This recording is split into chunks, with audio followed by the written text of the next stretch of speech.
details the discipline of strategic foresight, a methodology used to ensure long-term business survival by anticipating future shifts. It distinguishes between short-term arbitrage, which maximizes current revenue, and foresight thinking, which builds an informed thesis to capture. Significant future value outlines a structured process involving scanning the horizon for trends and signals, organizing data into plausible scenarios, and aligning internal stakeholders around a shared vision. By differentiating between fleeting fads and enduring tides of change, organizations can move beyond immediate problem solving to identify lasting opportunities. Ultimately, a well-defined thesis serves as a strategic North Star, helping leaders navigate uncertainties and assess the risks. You know, if you want your business to stick around for the long haul, you can't just be focused on today's profits. You've got to have a clear point of view on where the world is heading. So in this explainer, we're going to put on our futurist hats and learn how to go from chasing short-term wins to building a real, lasting advantage. So a new chocolate flavor, a big movie sequel, a Black Friday sale. What do all of these things have in common? Well, they're all examples of what we call arbitrage. These are smart moves, for sure. They're profitable. They capitalize on what's hot right now. It's really all about squeezing the most out of your current setup. It's business as usual. But that leads us to the big question, right? Are these small, incremental tweaks really enough to guarantee your future? I mean, is this really how you build a company that's not just around but thriving 10 or even 20 years from now? To answer that, we have to start looking beyond business as usual. It's time to stop thinking only about this quarter's revenue and start thinking about true longevity. And that requires a completely different mindset. And this slide just lays it all out. On one side, you have arbitrage. It's short-term, it's reactive, and yeah, it gets you some quick cash. But on the other side, you have investment. That's about having a long-term vision. It's about creating the next big thing. It definitely takes more time, more energy, but the goal is to capture real, lasting value. That's the huge shift we're talking about. So how do we actually make that leap from arbitrage to investment? Well, it all starts by learning to think a little differently. It means learning to think like a futurist. Let's dig into what that actually means. Okay, so a lot of us are probably familiar with design thinking. It's fantastic for solving the problems our customers have today. But foresight thinking is like its forward-looking cousin. It's not about asking, where's the ball right now? It's about asking, where is the ball going to bounce next? It's all about exploring what could happen so you can spot those massive opportunities on the horizon.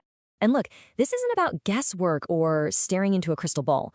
Foresight is actually a disciplined methodology. It's a structured way of scanning for changes, analyzing what's really a trend, and building out different scenarios for the future. The point isn't to get it perfectly right, but to be way better prepared for whatever comes next, and to uncover some powerful ideas you can use today.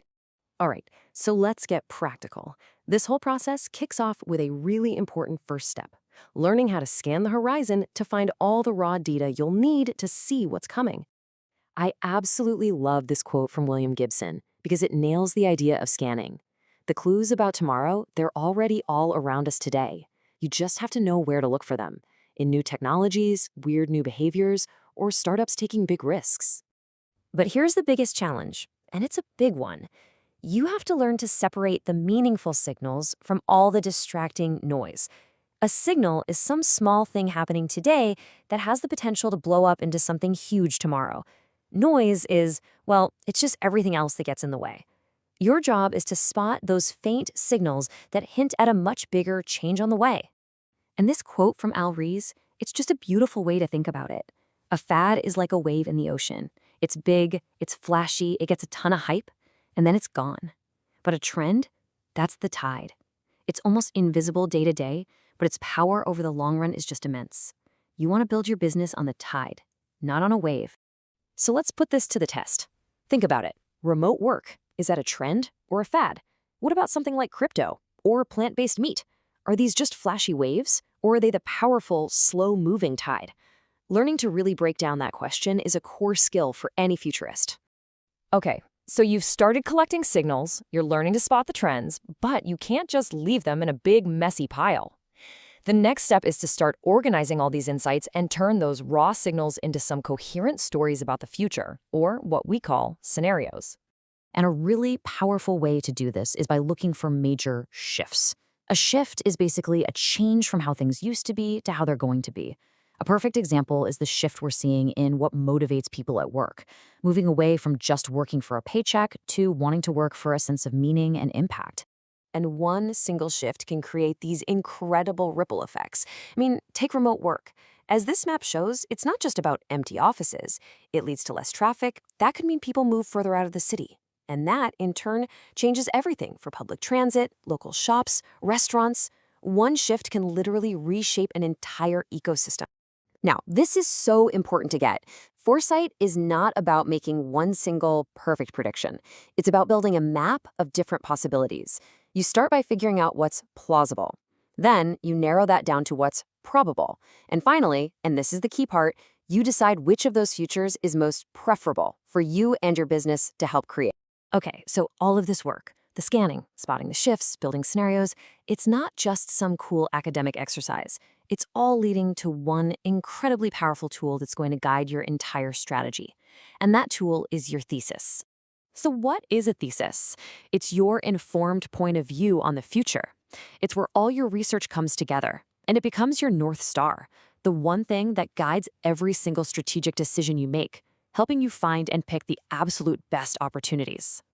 And hey, don't just take my word for it. This is exactly how the pros operate. As venture capitalist Fred Wilson says, they draw a picture of where they think the world is going, and then every single investment they make is measured against that picture. Let's make this super concrete. Here's an example from the startup incubator Y Combinator. First, the observation.